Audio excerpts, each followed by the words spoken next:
So before we start this video guys, be sure to go down to my channel and click the subscribe button. I appreciate every single one of you, so let's get straight into the video. Enjoy. So, Exoprimal was just released to mixed reviews, and I'm concerned for its future. This is a big risk from Capcom, and there's a lot that can go wrong for a new live service game, especially when it's full price. Saying that, I think Exoprimal really has the meat on its bones and is springing its step to stay around for at least a while. Most of Exoprimal is actually pretty great, and I'll have a full video as to why it's so great out this Friday.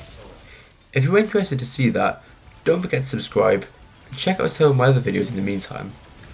Meanwhile, here are my concerns as to why I think one of Exoprimal's biggest features could actually be its undoing.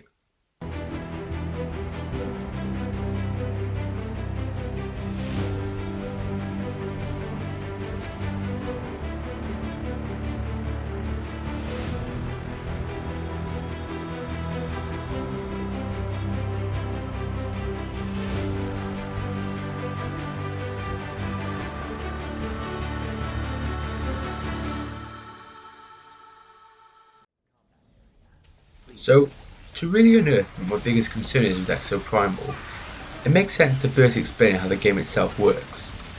You see, Exoprimal is actually really unique for a live service game released in 2023. Most multiplayer live service games are reliant on very little story and lore pages or social media posts in order to fill out the worlds their games take place in. Exoprimal, however, has a full campaign that takes place during well-written cutscenes. The story is every bit as ridiculous as it sounds, with dinosaurs raining from the skies, mechs, and rogue AI taking centre stage in a chaotic but fairly well told story. Saying that, having a story provides a nice backdrop to your matches and adds a sort of credibility to the ridiculous circumstances that you find yourself in. The way that you discover more of the story is that you'll play matches, and every few games a cutscene will trigger. There's also before mentioned lore that can be earned through playing, and there's a lot of lore behind the story. All in all, there's a fair amount of content available here, and it really makes Exoprimal stand out from the crowd. Now that I've got the explanation out of the way, let me tell you my problem with the way the story plays out.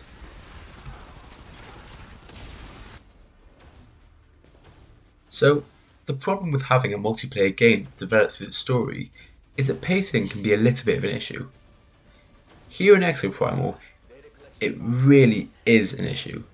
You see, Exoprimal is fantastic when it's going all guns blazing. The problem is that those guns don't really start blazing until a fair few hours in. For the first 5 hours or so of Exoprimal, you're likely to encounter almost exactly the same dinosaurs with a very similar structure to each match. This structure is effective, but I can definitely see many players picking this up on Game Pass, playing a couple hours of it, and then bouncing off to move on to something new. Exoprimal becomes truly great when you stick with it, and that's a problem when most people just have too much choice in other games, especially on Game Pass, that offer instant gratification when you jump in. Later on in the story, Exoprimal introduces some truly excellent boss fights, much more varied stage matches, and several new types of enemies that really make squad composition and ability usage far more important. Exoprimal really comes into its own as a hero shooter PvPvE game at these moments, and it shines as a unique product that there's really nothing completely similar to at the moment. It's a real shame to have these issues causing an otherwise great game to stall like this. So let's have a look at ways that Capcom to solve this problem.